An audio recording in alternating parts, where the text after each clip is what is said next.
സപ്ലൈകോയുടെ പേരിൽ 7 കോടി രൂപയുടെ തട്ടിപ്പ് നടത്തിയ കേസിൽ അറസ്റ്റിലായ മുൻ അസിസ്റ്റന്റ് മാനേജർ സതീഷ് ചന്ദ്രൻ തൊഴിൽ തട്ടിപ്പ് കേസിലും പ്രതി.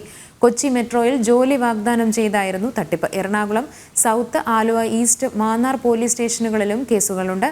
ആശുപത്രിയിൽ ചികിത്സയിൽ കഴിയുന്ന പ്രതിയെ ഡിസ്ചാർജിന് ശേഷം കസ്റ്റഡിയിൽ വിശദമായി ചോദ്യം ചെയ്യും. സപ്ലൈകോയുടെ വ്യാജ പർച്ചേസ് ഓർഡർ ഉണ്ടാക്കിയും GST നമ്പർ ദുരുപയോഗിച്ചുമുള്ള തട്ടിപ്പുകൾക്കൊപ്പമാണ് സതീഷ് ചന്ദ്രൻ സംസ്ഥാനത്തിന്റെ വിവിധ ഭാഗങ്ങളിൽ തൊഴിൽ തട്ടിപ്പുകൾ നടത്തിയിട്ടുള്ളത്. കൊച്ചി മെട്രോയിൽ ജോലി വാഗ്ദാനം ചെയ്തടക്കം തട്ടിപ്പുകൾ നടത്തിയിട്ടുണ്ട്. തൊഴിൽ തട്ടിപ്പിന് എറണാകുളം സൗത്ത്, ആലുവ ഈസ്റ്റ്, മാന്നാർ സ്റ്റേഷനുകളിൽ കേസുകളുമുണ്ട്.